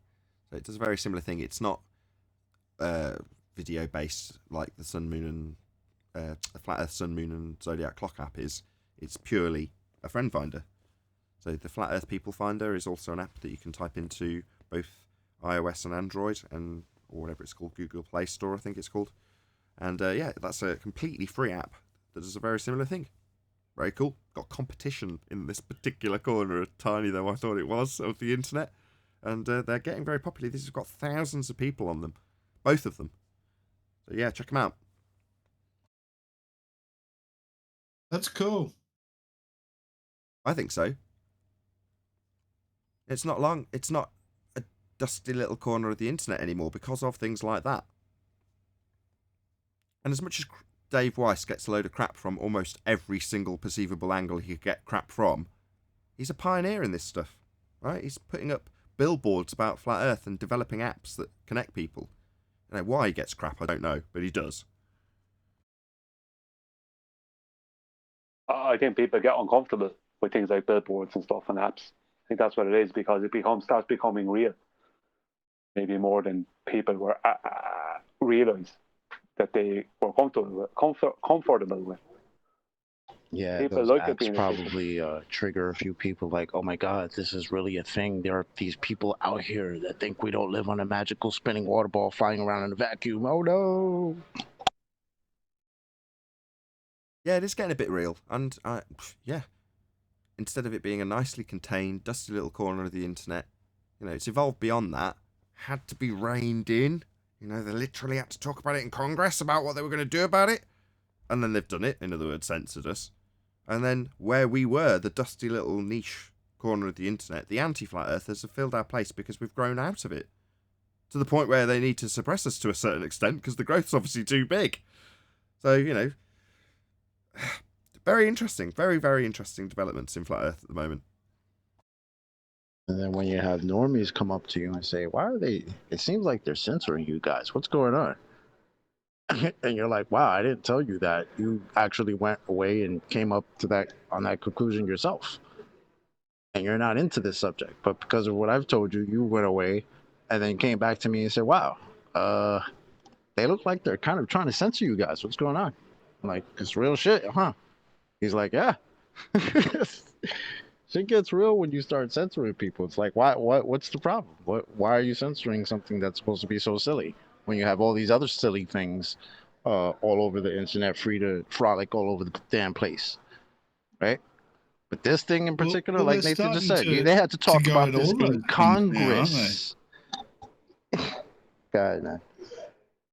I didn't hear what you said. I was just going to say that they're starting to go against a lot of things as far as censorship, like that they're extending censorship in all sorts of areas. Yeah. Oh yeah, of course. And that's telling in and of itself, because you could have two. You could look at it at the base level and say, oh, they're just censoring it. They don't want it out there, but they're not stupid. They presumably realise what censorship leads to. You know, there's going to be a subsection of society that recognises that, like chocolate's detailing. It's music to my ears, actually, chocolate. But yeah, because that's exactly what I detailed when it came up, and they were talking literally about what they were going to do, YouTube to Congress, about this flat Earth problem. And they said, well, we're going to put the tramp stamp on and you know, make it more difficult to find, etc., etc. In other words, all but saying we're going to censor it. Well, when you do that with pop music, what happens? It goes straight to number one. They can't be unaware of that. Yep. Yeah, people are intrigued by secrets, you know. Yep. People like secrets. Yep. This whole phenomena of fake news these days and misinformation. These days, that ain't nothing new, man. No, but it's more at the forefront these days because there's that terminology of fake news, right? But that's old and busted, bro. Yeah, Fake standard. news been around. That's standard. It was practice. always Standard. fake news. That's SOP, standard operation procedure, man. Right. Not only is it It's standard, only that you can just see it now that you realize it's there, but it was always kind of there. And if you dig back, you will see it was always there. not only was it always there, it's now just turned into projection. It's got so overt, the nonsense and lies from the media, the mainstream media, that they need to start projecting out people calling them out. So the people calling them out for their nonsense, they just project precisely what they are directly onto them. You're fake news. All right. Isn't that what we're calling you out for? Just, what is it? Yep. Clinton? You know, just project that shit straight onto your opponent. Like a 6-year-old. Yeah, literally. I know you are, but what am I? Fake news. That's what I just called you. Oh, I know you are, but what am I? I mean, it's literally the kind of conversation that mainstream media has right now. It's ridiculous. But I think their power to influence as to whose voices get heard, and more importantly, whose voices and thoughts and ideas get heard, that don't get heard. Sorry. More importantly, is crazier now more than ever with the social media and Google, basically. Yeah, there's more regulars to moan about it. So that when it's somebody else, a third party, a celebrity that's subject to that 10, 15, 20 years ago, nobody cares, right? But when it's you, personally you, then you do care. Now there's enough you personallys because of YouTube for it to actually become an issue. Hence it gets discussed in Congress. So, you know, that should speak volumes to anybody who's like, well, we're just one man. Well, yeah, you are, but by the same token, there's plenty of just one mans, isn't there? Yep. Yeah. Corporations are men. There's actually 10 of them. And you are the 10th, let me guess. Pretty obvious. I thought you were the nth man, bro. Oh, wait, that's your Glober counterpart. My bad. Oh, we're due a Globe Earth dictate, aren't we? We are, man. I'm mad at that guy. We need another episode of Globe Earth Dictate. Yeah. Making really good videos and then stopping making them about us. What an outrage. We're obliged now. Come on. Or you're obliged, I should say. Yep, we're waiting, man. How quick gratitude turns into disdain. It was just too good, man. It was so good that it was just like, oh my god, I can't believe, like, this is so as good as it is, man. Awesome. I recently watched. A reason I say we're due one is because he typically makes them after there's some major event that's cemented in the people's minds. And at the moment, the sextant, no straight line on a globe, 21 months of being told it's refracted, we never have no Atmo day. That is the kind of thing that typically would trigger a Globe Earth debate. Wouldn't you agree? Yeah. I think so. We've had enough. Exactly, where'd you get your 90 and all those sorts of things? You know, all of those are the subtle things that are coming up in the argument, frustrating us, but it takes a dude like that to put out a video to get me to say, oh, the audience are getting it, you know. It kind of makes me a bit more laid back and relaxed in some of the arguments when someone like him lays it out with the ridiculous rebuttals being poked fun at.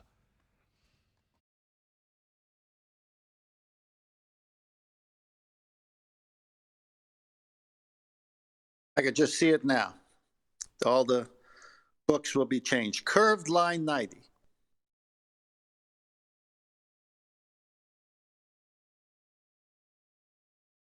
That will be some shit. Saturday night COVID.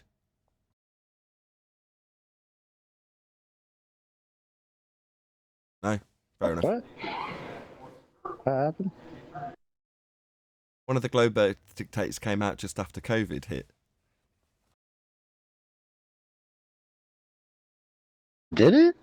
No. Yeah. Because COVID was last year. Didn't Global Dictate come out like 2019? It didn't come out last year. Came out. It did it in 2019. Almost as soon as it came out, like a couple of months into lockdown starting. He talked about Sassafras, his cat dying, and will it be added to the numbers? Do you not remember? Yeah, he I took a think jab so. at it. He took a jab at it. He took a jab at it. Was that Eli? Top work. I gotta go look. I gotta check dates now. Hold on. It's been a while, man. Time has been flying quicker in recent times. So I remember saying, you know, a year will seem like 5 years in flat Earth terms. Like you look back on something a year ago and go, oh, that was ages ago. But I don't know if it doesn't seem to be the case anymore. It is actually a long time ago that some of this stuff actually happened. It's a perception we have when we're engaged in something that time goes faster because we're so engaged that we're not paying attention to anything else. And it does seem from a perception point of view that, man, especially when kids play video games, they're just like, oh, have I been playing for 12 hours straight? Yeah, what a waste of a life. Maybe it's once you learn the flat Earth truth that the relativity of time disappears. September 2019. Told you. That's the second time I heard that statement. Yeah, but COVID didn't really drop heavy, at least in my memory, till February 2020. Yeah, for the normies. By that time, by the time that video had come out, I'd already researched the patterns that they got, the right, the stuff before. Okay, I see what you mean. I get it now. Or the pre-COVID crap. Yeah. I get it. I'd already got over it as soon as they passed the COVID Act, which was very shortly after that. You know, I had my little rant and got over it. And then that was it. I never really considered it ever again.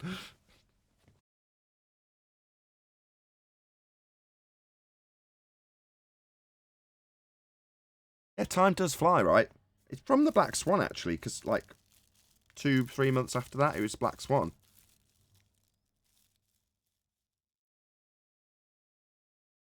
Nobody ever claimed the horizon was geometric. Nobody claims the horizon is Earth curve. While I claim the horizon's Earth curves. Geometric horizon only exists in the maths. Virus says he can see it straight out there. Nobody's claiming we see physical geometry. Right. But you can think of it as a physical geometry, though. These are quotes. You could definitely consider it. It would help a lot with your calculations. Quotes. That was Planet Walk, AB Science, the Rumpus, and who's the one that you gave it the start, Chocolate? Tim Osman. And Tim Osman. They're all quotes from our opponents who formerly told us how much boats and buildings were blocked by physical horizons known as Earth curve. They're now saying nobody's expecting to see physical geometry. Nobody's claiming we see Earth curve horizons.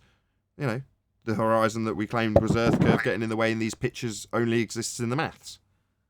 Yeah, they're going to run into a wee bit of trouble there, since the mariners have something called the geographic range, horizon range chart, where they know by using the same math that goes with the 3959 when lighthouses are blocked, and they say, without even any altering of anything, the horizon where Earth curve is blocking the lighthouse.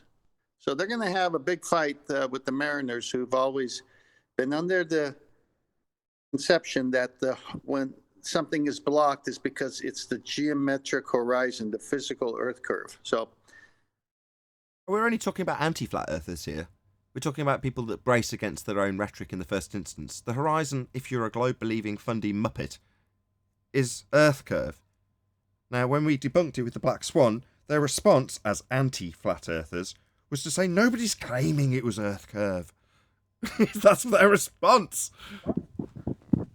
yeah, And in Timmy's case, that's a special case, because he was claiming nobody claims that the horizon is Earth curve, as he was doing just that. Right.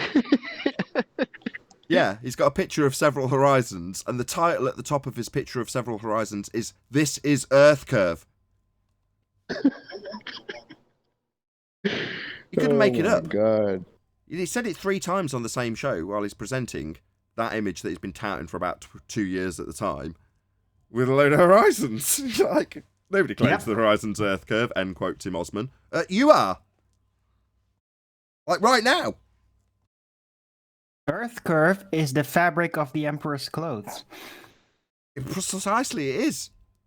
Yeah, we can see the Earth curve. No, you're just seeing the horizon. Yeah, that's Earth curve. But it's beyond the geometric limitations of a physical sphere edge that could block boats and buildings. Nobody's claiming the horizon's Earth curve.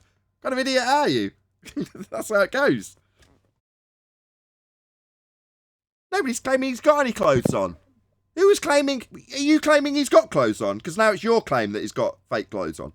No, I'm not claiming he's got clothes on. You said he'd got clothes on. Nobody's claiming he's got clothes on.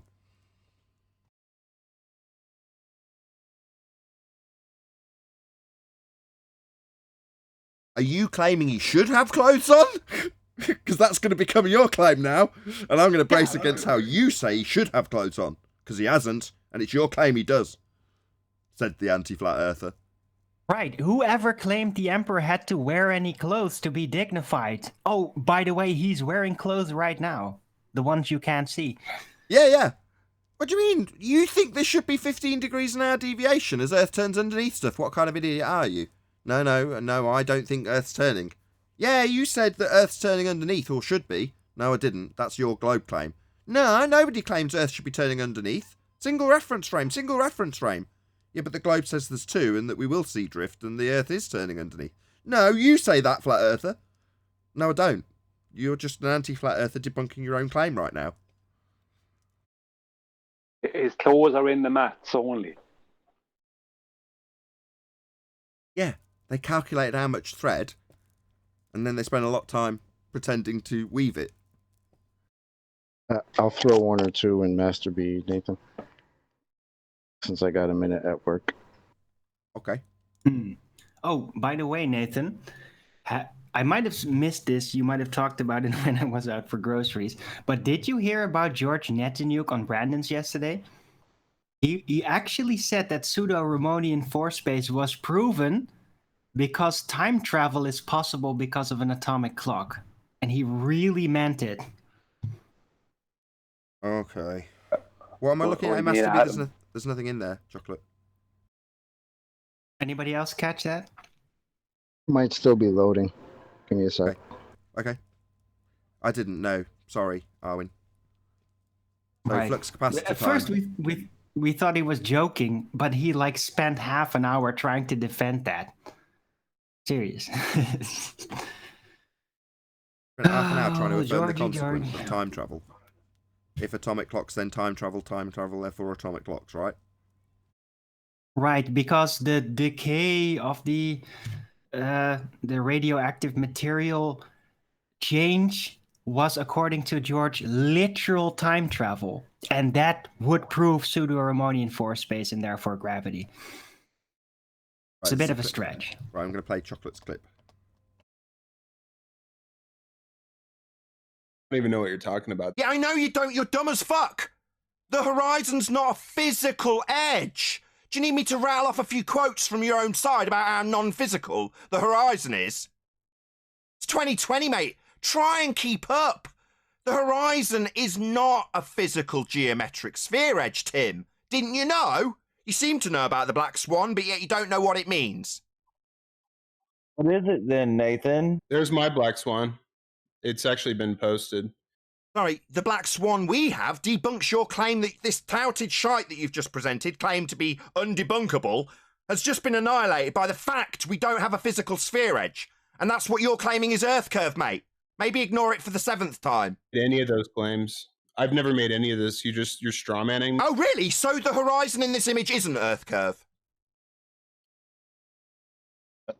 You're strawmanning me or ignoring what I've just pointed out. So you've never made that claim. So the horizon in your image is touted for the last 2 years isn't Earth curve then, Tim? Now that Tim is actually... Shut up, whoever that is, shut up. Mr. Solaris, shut up. Does anyone say that the horizon is Earth curve? Yeah, you do, you dumb fuck. So you're saying the horizon isn't Earth curve, right, Tim? Nobody says that, right? Welcome to Flat Earth. So just for the clarity that it needs, Tim's just made it clear that nobody claims the horizon's Earth curve, right, Tim? I've never heard that someone says that the horizon is Earth curve. Oh, really? What do you think the Earth curve maths is asserting then, Tim? You're a straw manning his position. Can you shut up, Mr. Solaris, or whatever you're called? Perfect. Thank you for trimming that out. Excellent, Chocolate. Wow. Thank you. always gets better and better every time you hear it. The confusion in his voice when he says the horizon. Who's claiming the horizon's Earth curve? I never heard anybody. Yep. Glober doublespeak ages like fine wine. I'm going to say a huge, massive, enormous thank you to both Discord and G+ panels for making today's after show possible. Of course, a massive thank you to all of you in either Nathan Oakley 1980 or Nathan Oakley premiering streams. Hopefully smashing the super chat, liking, commenting, sharing, subscribing, hitting the PayPal link, and all that good stuff. Also, below this video, you can get £50 for swapping your UK electricity supplier to Octopus Energy. I've been Nathan Oakley, and I will see you all in the next video.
What a lovely day!